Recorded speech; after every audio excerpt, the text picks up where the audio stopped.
TAYE currency Pasuma mo ṣe believe wọ́n ti resolve issue wọn lóòótọ́ àwọn kan fẹ̀sùn kàn yín wọ́n sọ pé kó deadly ẹ̀yin náà lẹ̀ ń rúná sí bákanbákan mọ́ ṣe pé jẹ́ mi ò mọ̀ because mo ti learn láti máa gba nǹkan táwọn èèyàn bá sọ pé gbogbo ẹ̀ náà kọ́ la máa gbọ́ tá máa gbé wá síwájú pé kí wọ́n máa defend to us in court but ṣé tí ò bá sí jà ní Fuji music ṣé Fuji music kò lè tẹ̀síwájú ni in 30 years ṣé Fuji ṣe máa remain Fuji.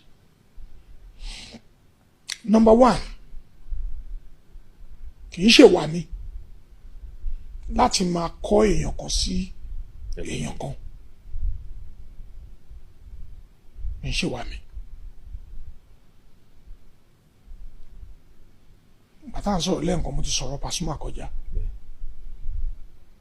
Ìwògbè ṣùgbọ́n Yorùbá débẹ̀. Ìwògbè mo ti gbọ́ ọ́nà orin bàbá Ògúndé. kí náà ń pè ní Ìwògbè. mi ò wá mọ̀. ètùtù la fi ṣe Ìwògbè la fi ṣe é gbọ́dọ̀ kú o Ìwògbè la fi ṣe é gbọ́dọ̀ kú o.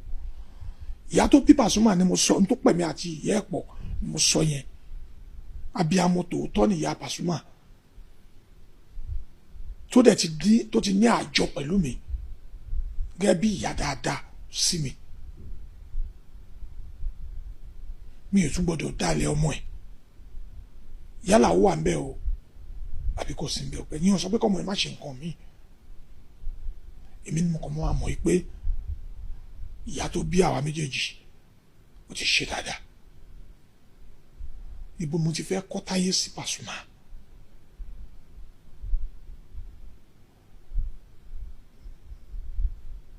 Kò possible publicly ni mo ti kọrin ni mo sọ pé Táyé bàbá ẹ̀ Làlàbí Pasuma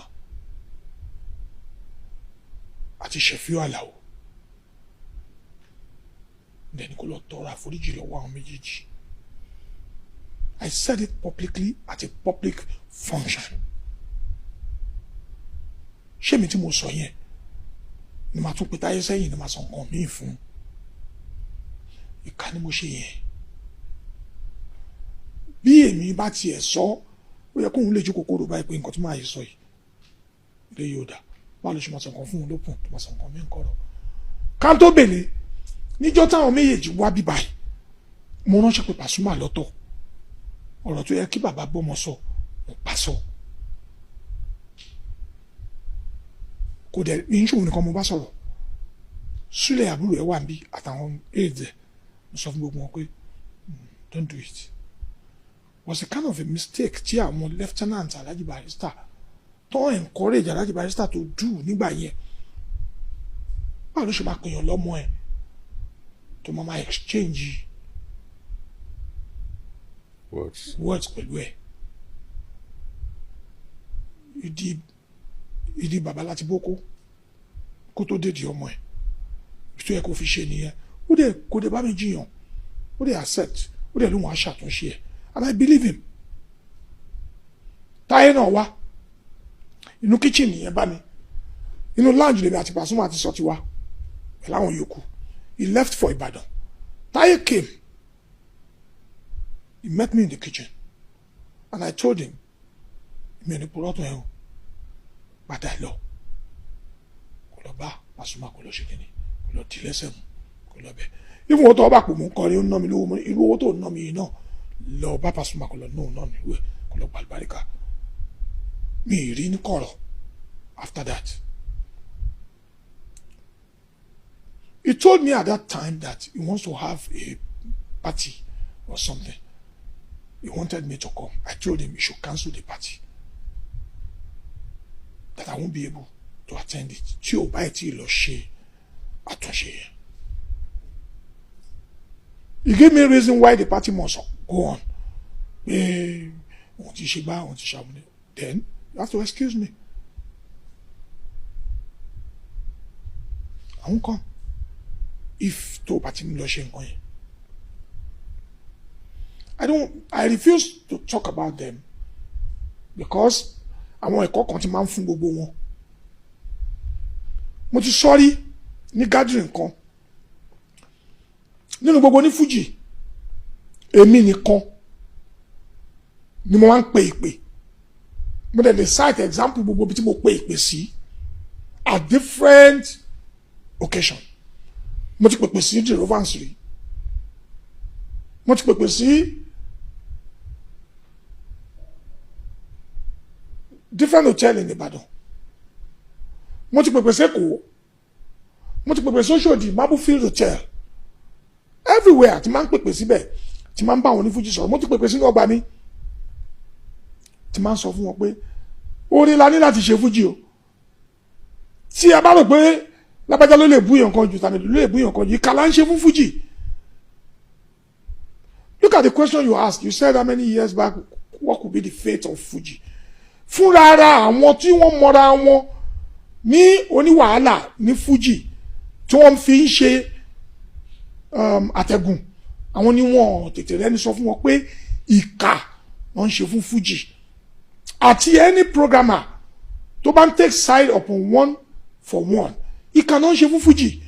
Àwọn gógó náà nífẹ̀ẹ́ Barrister tó fẹ́ kí gbogbo wàhálà Barrister tá à ń sọ yìí kó já sásán àtàwọn bàbá yòókù yẹn, because àwọn olólùfẹ́ Fuji,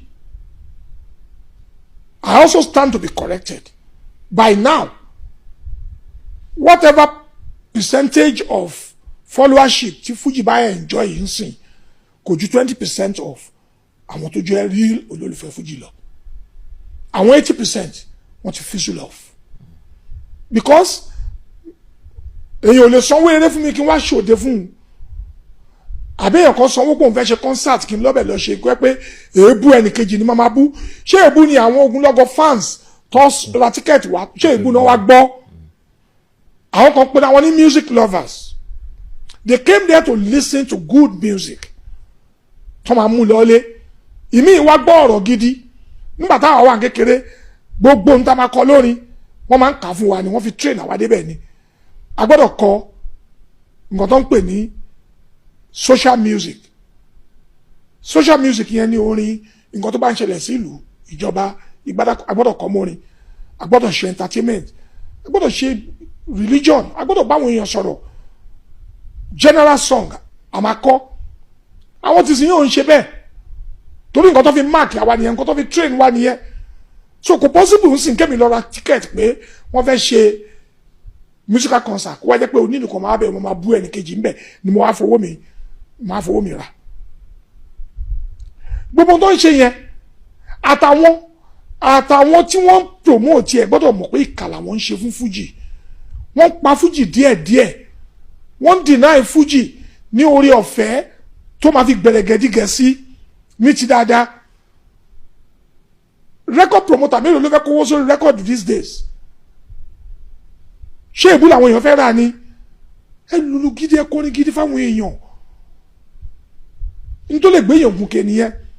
Nígbà tá a wá kọ̀ tá a ṣe àwọn hip hop ti kọjá ń sìn wọn ti ṣe gbogbo nǹkan dáadáa. Wọ́n dẹ̀ mú a lot of things nínú Fuji. Nínú Fuji.